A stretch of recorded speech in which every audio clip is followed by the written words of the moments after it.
Hey everybody, it's Jang here from jangbricks.com with a look at Lavertus Outland Base from year 2 of LEGO Legends of Chima. This set comes with 684 pieces. Okay, so the base itself, the first thing that I want to point out is that it's kind of shallow in its overall proportions. Turn this around and see what it looks like from the back, fully wide, all opened up like this, but this can actually be folded in to give it more depth. So you can fold it in like that so that the side walls are nice and horizontal, or you can bring it in even farther to make it smaller and make it just a small little defensible outpost. That's actually kind of a cool look too. And it works good if you have a small space to actually play in, but probably the best way is just to have it open a little bit like that and pretend that all this back here is covered up.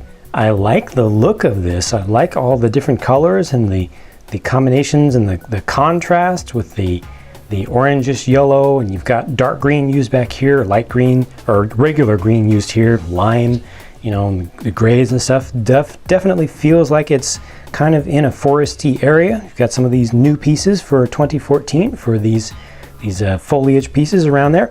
This is a sentry gun here, and you can rotate that around, and it's got 2 flick fire missiles in it, and they're remotely activated, so you don't actually flick them directly. You just push these in and those are going to shoot out. There they go. Caught them. Moving this around towards the front. This is the main front gate, and you can see some pieces with stickers on them, and you actually have some Hero Factory style pieces used here. The large action figure pieces used here. Little lights on the bottom, just a little different kind of texture that's not used too frequently, but they're trying to make some good use of those pieces since they have them. Nice thing about this gate here is that it can be opened remotely. You've got this gear mechanism over here, which works very nicely.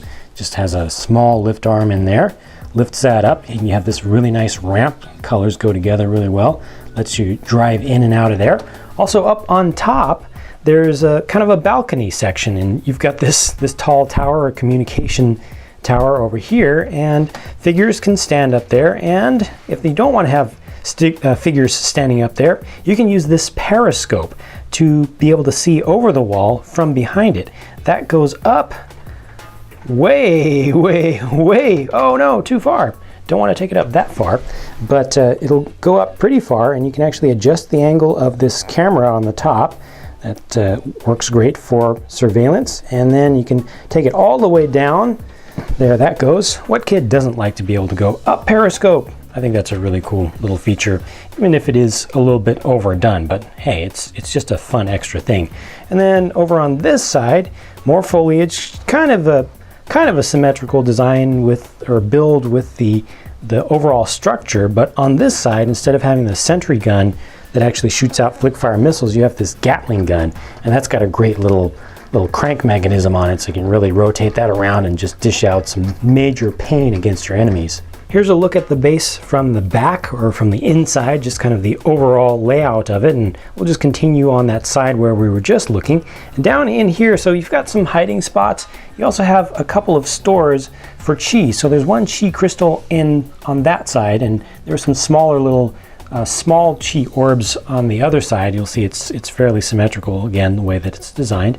You've got a computer readout screen here, so this is where, you know, this is right beneath the periscope, so this is probably where you would control the periscope. So, you know, you'd have a figure there who would be operating the computer and would raise up the periscope, and what the periscope sees would show up on this screen here. So it's kind of doubling as a surveillance monitor right there, so that's a good thing.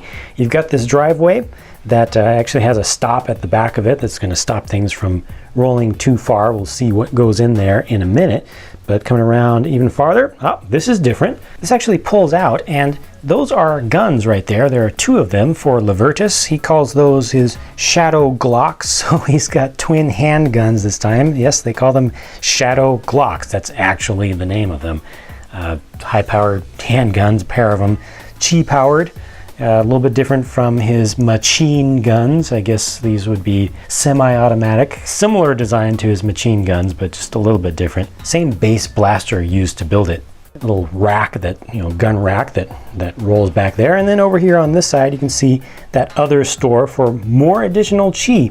And there's one other thing that I want to mention about about the Chi is you actually have a spot where you can attach a Chi crystal right here if you want. So let me get that crystal. This is kind of an undocumented feature. I haven't seen this shown or mentioned anywhere, but you can power up this Gatling gun with a Chi crystal to make it extra powerful.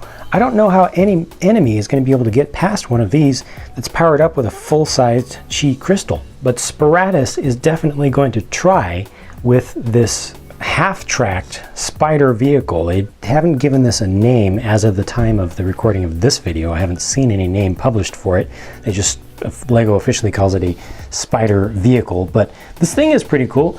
Personally, I don't like how they angled the rear tracks down like that. I would have preferred them to be down lower and just closer in, but it's okay. It makes it a little bit easier for this whole thing to roll compared to having all the tracks all the way on the ground.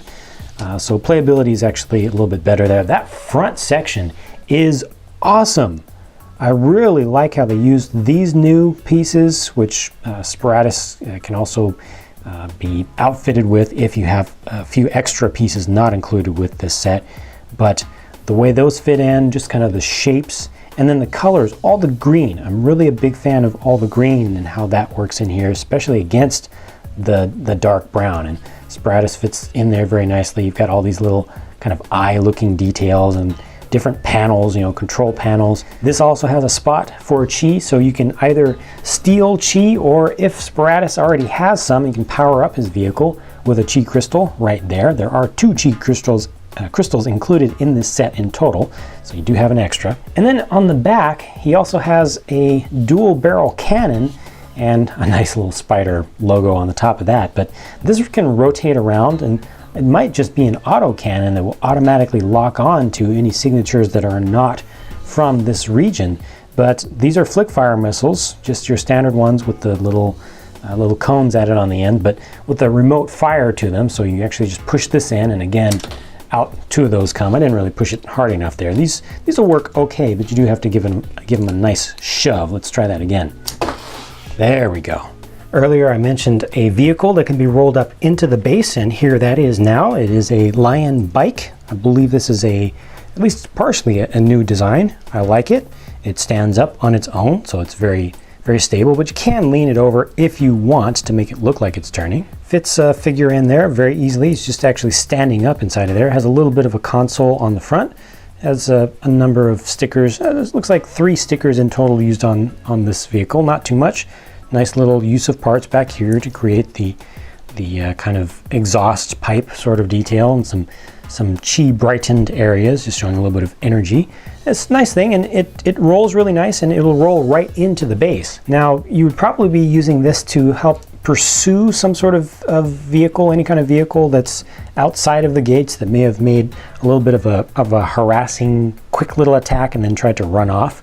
So you can try to pursue that with this. But if you take damage while you're on this bike out doing a pursuit, limp it on home to the base, and the base includes this little tool cart, which is also a diagnostic thing. It's kind of built into it. Has looks like a oscilloscope and some other diagnostic things built into the base itself. And then you've got some tools on there, as well as this thing, which I believe is supposed to be just some sort of probe. So, you know, just another activity that you can have back at home while things are nice and quiet out in the field and you're not being attacked. You can actually work on your vehicle.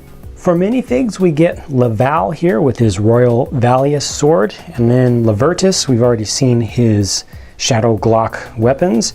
Sparatus doesn't come with any weapon because he comes with an entire vehicle with a turret on it. And then from the Bat tribe, we get Blista this time, and he has a weapon called a Spikor. So I'm assuming that that's going to shoot out some spike-style projectiles. Hit the pause button if you want to take a better look at these, but I'm going to rotate this around so you can see what they look like from the back with all of their armor and everything on. Now let's take all that off so that we can really see what the heads and the prints on the torsos look like. And there you go. Again, hit pause if you want to look at these in detail, but you do have mismatched torso and hip and or leg pieces for Lavertus here. They don't quite match with the print that has the top of the lion emblem right there. New armor for Laval this time around. It's not the same that he had before. A little bit of an upgrade. It looks like it's all metal now and has some muscle detail also still built into it. There you can also see Sparatus and Blista. And let's look at these from the back. So you can see that the bad guys don't have alternate faces, but the good guys do. They've got their more mean attacking faces. And you also have prints on the backs of all of these torsos. One last thing included in this set is a bit of a terrain piece. And, you know, it's got a little bit of a foliage base with a couple of these also the same new pieces for 2014 that look really cool in a swampy kind of almost alien kind of way. And you've also got this right here. This is actually supposed to be a carnivorous plant. So this is kind of like a Venus flytrap in the real world because it's open like that, but it can snap closed. So you have to watch out if you're kind of, just imagine that this is a really jungly area and there are lots of bushes, so sometimes you'll be climbing over stuff. You want to make sure you don't climb over anything that looks like this, because if you step right there, it's gonna just close right down on you. And then you'll be trapped and it will start trying to digest you, so watch out for that. Wow, what a set, huh? Just so much that you can do with this. Cool designs, cool looking things, lots of colors, but they go together well. Lots of variants, you know, different stuff. It's really a very good play set for one very lucky kid, or 2 kids, or 3 kids, or 4 kids. You know, this is something that can really accommodate play with a lot of folks. So it's really a good value. I feel like they put a lot of stuff into this, a lot of stuff that you can do. And that's what really makes a great set for the sake of play. Those are my thoughts. What are your thoughts about this set? Please do post up your thoughts, even if it's just, I like this set or I don't really like this set, in the comment section. Your feedback and opinions are always appreciated, and I'll get back to work getting you some more stuff to look at, some more videos, more reviews, more custom builds, and other stuff. You can follow everything that I do as quickly as it's done at jangbricks.com. So I hope to see you there, and I'll talk to you again soon.